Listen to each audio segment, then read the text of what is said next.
Madam Chair, thank you very much indeed. Dr. William Randall has asked me to open, and then he's got a few remarks at the end, but I do acknowledge councillors, many of whom have been very familiar with our work during the year, and also local board members, and we've had a lot of support from our own local board, Waitemata, but also other local boards right across Auckland, so we acknowledge that too. And Madam Chair, the lovely thing is that the audiences for the museum continue to grow.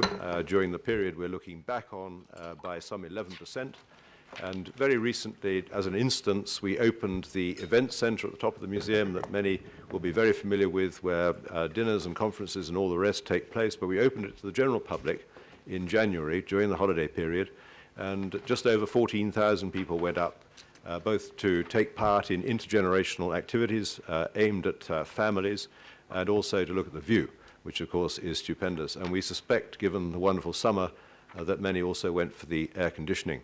But just over 14,000 gives us confidence that that event centre has many roles for the museum, and we intend, councillors be interested to know, we intend to maintain progress on opening it more often during the year for displays and exhibitions. Madam Chair, the other thing we can report is that the World of Wearable Art exhibition, which we've done in conjunction with Air New Zealand and the World of Wearable Art, has just reached its 100,000th visitor since it opened last year, which exceeds our predicted targets for it. And that exhibition, as many will know, is due to go overseas from us. We're the New Zealand launchpad, and it will go to Australia. And we're supporting World of Wearable Art in discovering museums in the United States and in Europe that will also take the exhibition, which, if you haven't seen it, please go see. It's open till the 22nd of March. But it's a great exposition on New Zealand ingenuity, design, and of course centred in Wellington, but doing a great job, Madam Chair, in Auckland. The other general point I wanted to make is that we have been invited by Stephen Town to work with our colleagues across the family of Auckland on strategic questions around how culture and the arts can develop across the city. And we particularly welcome that because we can, for example, working as we are with Te Papa over their potential Manukau project, we can provide a wider context. We're working with New Zealand Maritime Museum on the potential for the waterfront evolution to do more about maritime and also culture. And in the longer term, looking 10 to 15 years out, there is going to be a need for a collection centre that will serve the interests of all the collecting bodies, including colleagues in MOTAT, the Maritime Museum, potentially also by then Te Papa and ourselves. And we think that within that context of strategic work, we should look at the role of science. We are a science collections museum. MOTAT has science collections, the zoo has science, and there is a way, we think, of bringing some of that together. So we welcome Stephen Town's request that we lead a little project to do some work on that. And Madam Chair, I think it's a really important part of the strategic response to the Auckland plan, which all of our plans rest on, and we do see that opportunity spanning 20 to 30 years ahead, so we welcome that context. So we have done an annual report which has been published, and all councillors had a copy of it. We're currently in consultation on the annual plan, and you've, I'm sure, seen a copy of our annual plan.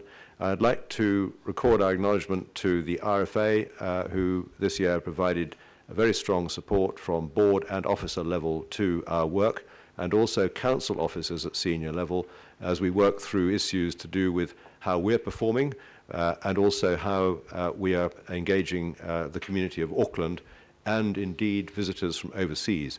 And I'd like to report, Madam Chair, that since with your agreement 2 years ago we imposed a charge on visitors from overseas, we have not only made money, but we've also maintained headway in Manaakitanga terms.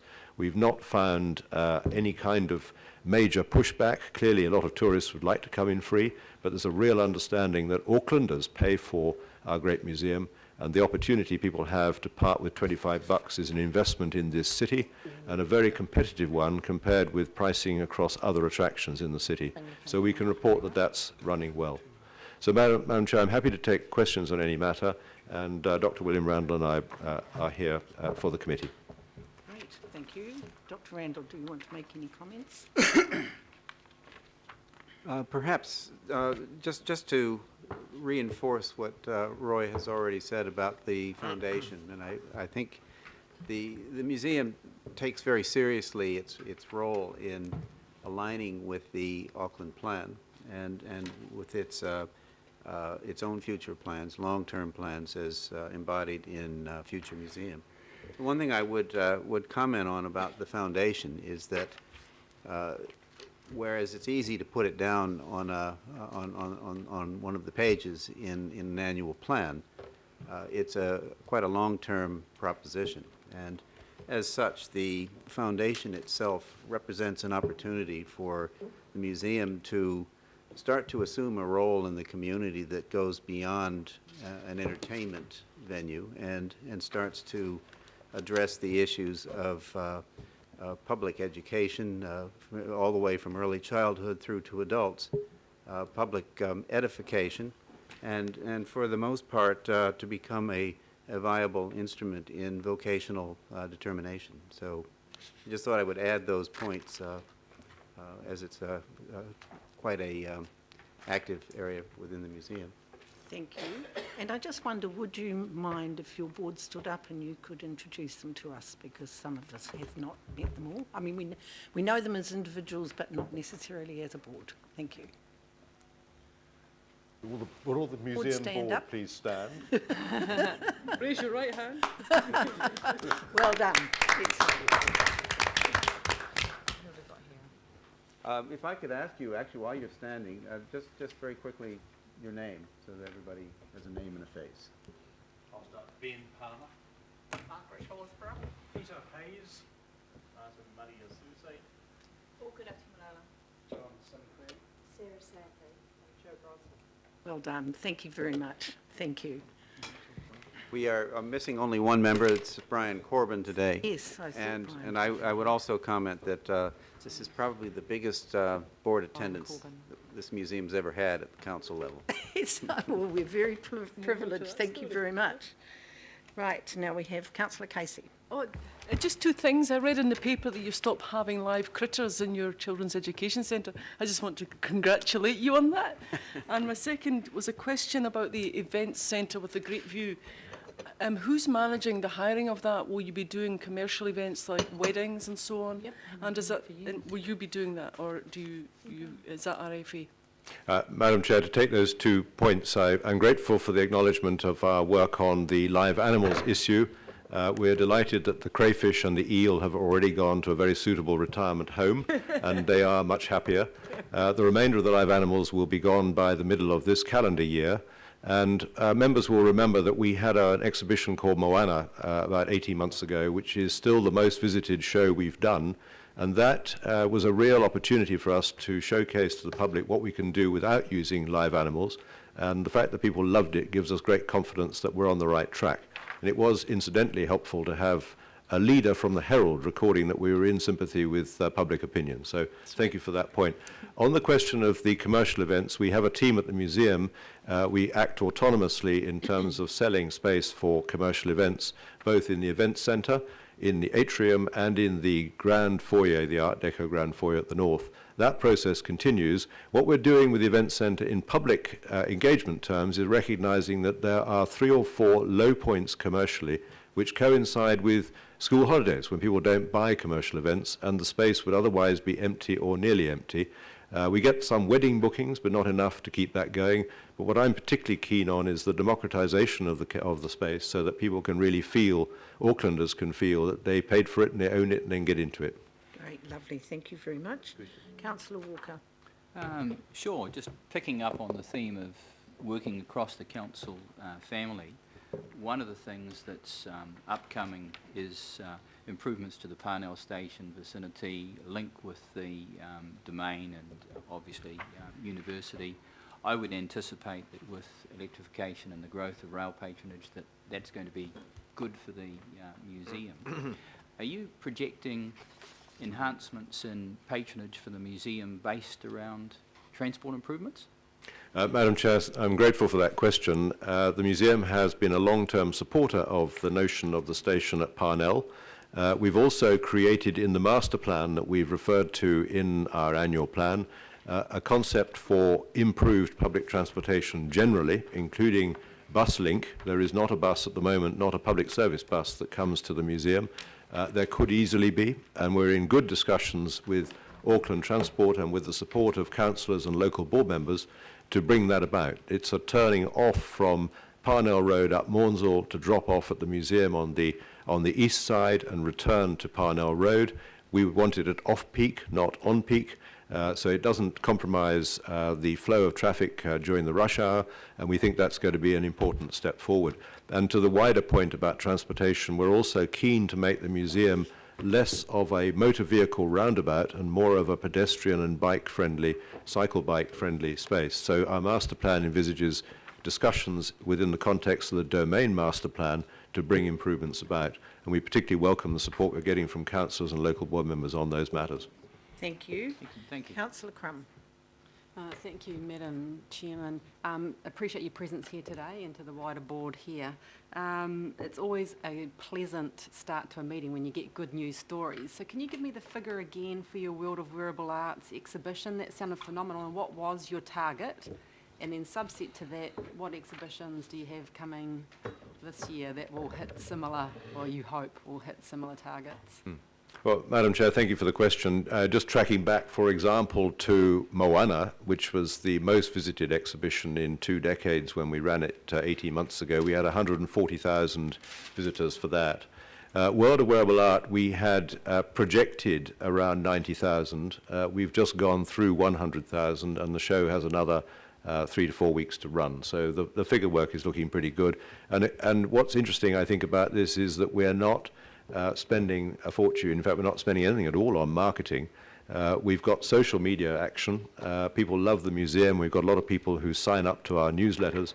And the rest of it is genuinely by word of mouth and wider social media projection. And we think that's a really fruitful way to proceed, because it's you can spend a fortune on marketing and it doesn't necessarily bring you a better result. So we appreciate that. This year, of course, has some major programs for the commemoration of the centenary.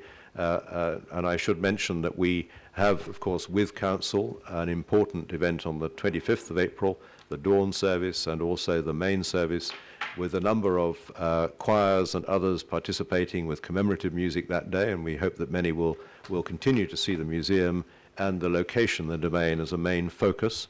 This year, for the first time, we see the Mondayization, if I'm allowed to use that word, of that weekend, and we do hope that some people will choose to stay in Auckland and not disappear, because it's a very important reflective moment as we look back 1 century. And to mark it, we've done a collaboration with Penguin Books. This is a show and tell. This book is not yet on sale, but it will be by April. And Penguin are the publishers, but this is our collection of photographs, many of which have never been seen, donated to us by the public over the last century. And what's interesting about it, taken by the soldiers in Gallipoli at the time, not necessarily legally, because photography was frowned upon, but thank goodness their superiors turned a blind eye, because now we can look back a century later and see these extraordinary images. So this book will be on sale. And then we have a number of other public engagement programs, and councillors, if you're not on the mailing list, we can arrange that for you so that you can know in advance what's coming up. Thank you very much. Great. Councillor Filipaina. Thank you, Chair. Question is around Maori and Pacific space at the museum. Just comment on that, please. Madam Chair, thank you. Last year, I informed the Council that we had initiated a project called Te Awi, which was the opening up of the taonga in the carving store. And I'm delighted to be able to report that a year on, that investment is paying off handsomely. We now know much more about our collections, but more to the point, the public engagement from iwi, from hapu and whānau is increasing. The level of confidence in the museum as kaitiaki rather than as owner is a really important and palpable change. So if any councillors would like a personal insight into the work of Te Awi, I'd be delighted to provide that. We also last year, and we've reported this in the annual plan, appointed for the first time a Pacific Advisory Board to work with us.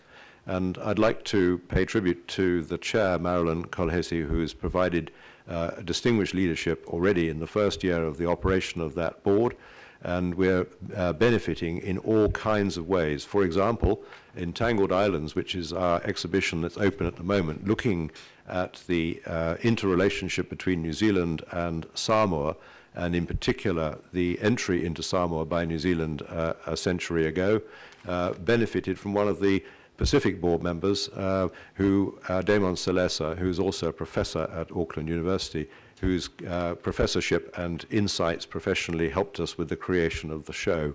So it's an example of the kind of work we're now able to do. And this Saturday, we have a major seminar at the museum, which is fully booked out, with people coming from Germany, among other places, and Samoa, looking at the German-Samoa relationship with New Zealand. So, Madam Chair, in the time I have, just two very brief instances that we are really pushing ahead with those relationships and broadening the appeal of the museum beyond what you might term a traditional audience to really important engagement across this great city. And we're announcing shortly, it's not yet public, that we'll have a Pacific Collections project akin to Te Awi, which will enable much wider integration of people with their collections.